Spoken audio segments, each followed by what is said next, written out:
Hi everyone, this is KJ Vlogs, a Filipino reactor based here in Saudi Arabia, and welcome back to my channel. Agad-agad gawa natin ito ng reaction na video. Ang mga Kim Pao videos na naman natin na nagkalat sa TikTok for today's video. So I won't take any longer. I'm really excited to watch this. Kahapon pala, maraming salamat. No? Ang dami talaga nagsabi sa akin na kung masama ang pakiramdam mo, uminom ka ng zinc and everything. Uy, maraming salamat talaga na concerned din kayo sa akin. Hindi lang puro chismis tayo for today's video. So I won't take any longer. I'm really excited to watch this. So without further ado, let's start this video. Ano kaya ang mga chismis and analysis na matatanggap natin for today's video? Charis! Kahapon hindi ako nakapanood ng Showtime. Bunot na bunot ba si Kim sa Showtime? I-comment nyo naman, please.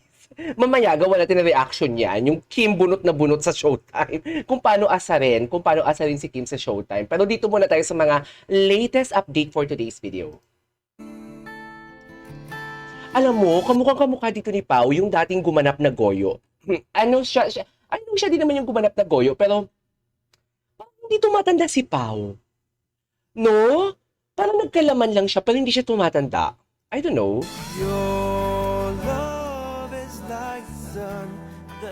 Photo album. Ay, parang nakita ko na to kahapon. Shucks, binibenta ba yan? Saan kaya pwede makabili niyan? Parang alam mo yung book ng prenup. Okay. What's next? Ay! Hello! Wait a minute. Wait a minute. Ayan. Sa dami kasi ng video na pinapanood natin, hindi ko na alam kung saan. Pero familiar ako sa suot ni Paolo dito. Is this in Milan? Please comment down below kung sa Milan ito. Sa Milan ba to? Or sa Dubai? Ano ba? Nakakainis. Ay! Hello! Alam mo, si Pao talaga, halatang halata talaga na himlay. Yung tipong, dati gino-joke ko lang yan sa mga reaction video ko. Gino-joke ko na Pao, delikado ka na. Pao, ganito nanghihina ka na. Kasi nakikita ko talaga na unti-unti siya nanghihina. Pero every time talaga na lumalabas siya, parang alam mo yung may lambing talaga kay Kim. Pag tumingin siya kay Kim, lalo na sa mga behind the scene ng What's Wrong with Secretary Kim, di ba parang nagpapa-baby talaga siya ng bonggang-bongga sa true lang. Di ba ang angas ng mukha niya doon, di ba? Ang angas ng mukha niya diyan, pero pagkaharap niya si Kim talaga, parang siyang baby, parang puppy. Alam mo 'yon? Parang puppy, ang tawag sa niya tutoy. Parang feel mo talaga tutoy. Di ba? Sa mga Ilonggo, tutoy pala siya. Ganon. Parang puppy siya na parang ang angas-angas siya, di ba? Pero pagkaharap yung amo niya, parang puppy siya. Tumitiklop.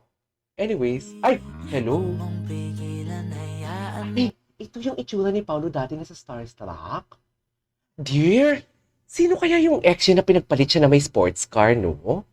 Gosh, kung ganyan ang itsura mo, kahit may sports car po lalaki, hindi ko to, hindi ko to iiwanan, dahil sports car.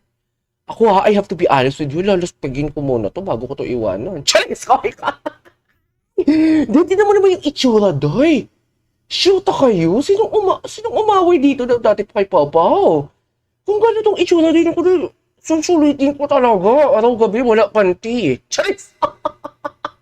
Ganun talaga dapat. Kung ganyan yung itsura, kung si Pao man lang, susulitin ko talaga siya araw-gabi, wala panty. Ganon! Gigigil ako. Ay, ang ganda dito ni Kim. Ang ganda ng smile ni Paolo, no? Alam mo, this is one thing that I really adored and love him. It's just that, in every character, ngayon ko na kasi siya nakita na rom-com and bagay pala talaga sa kanya yung rom-com, yung What's Wrong with Secretary Kim. Akala ko bagay lang sa kanya yung mga pang-heavy drama lang talaga. Diba? Tapos modeling, yun lang talaga. Alam ko yun lang talaga ang bagay sa kanya. Pero pag dating sa rom-com, bagay na bagay din pala sa kanya. It's just that marunong siya magpakilig even though ang itsura niya is napaka-serious. Yun nga yun yung nakakakilig, di ba? Sabi ko nga sa kanya, hindi lang sa What's Wrong with Secretary Kim, kundi in real life ng Kim Pao. It's just that, si Kim, very OA, and si Pao, nonchalant, kaya nag-swak talaga sila. Di ba? Swak na swak talaga sila. So parang ang ganda lang na parang ang nonchalant and serious type na guy, lalambingin ng isang OA na girl, ang hyper na girl na si Kim. Ang sweet lang noon, dear. Kasi pag nonchalant ka kasi parang iniisip ng tao, ay very tough yan, very prim and proper yan, hindi yan nanlalambing. Kung anong sinabi niya, yun lang dapat yun. Walang haplos yan. Hindi ka hahaplosin yan. Pero, Pag makikita mo talaga sila, oh, si Kim, ano bang gusto mo? Charis, di ba? Parang nanggigilid ako, Kim. Ano bang gusto mo? One of the iconic talaga ng mga linya ni Kim yung, ano bang gusto mo? Ayan, no, yun yung sinasabi ko, di ba? Agree ba kayo? Wala pa nito, ha? Linlang, if I'm not mistaken, linlang pa lang to. Linlang pa lang to. Pero, Hagardo, wala pang linlang Haggard si Pao, tingnan.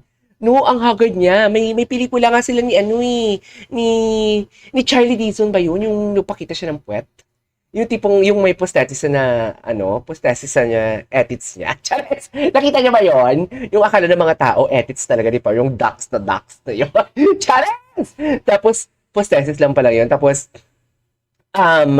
haggard na siya noon. Kaya hindi ko masyado na-appreciate yung movie na yun kasi parang wala namang erbog dito kay Paulo kasi parang oo, gwapo siya pero parang ang asim niya tingnan. 'Di ba? Pero ngayon ang bango-bango niya, amoy baby powder for today's video. Aminin niyo 'yan. Aminin, i-press one niyo 'yan. I-press niyo ang laki ng pinagbago. Sa totoo lang, ang laki ng pinagbago ng aura ni Paulo. Hindi ko alam. It's just because of sa role niya na What's Wrong with Secretary Kim or whatnot, pero hindi ganun kadali dahil kahit may role ka pa, hindi ganun kadali yung magpapaya talaga. Ang hirap kaya. Ay, sino yung guy? Ay, saan yun? Saan yun? Si Paulo to ah. Saan to? Hindi ko to nakita, dear. Anong ganap to? Wala bang vlog si Miss Glenda na kasama yung Kim Pao? Ano yun? TikTok lang yun? Yung binigyan niya ng parang diamond pa yung si Kim?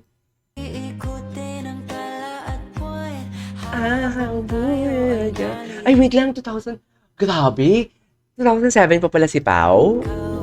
Grabe. Okay.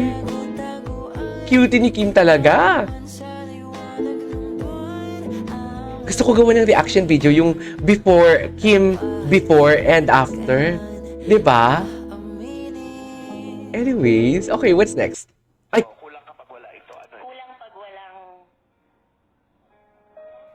usap. ay, communication, true.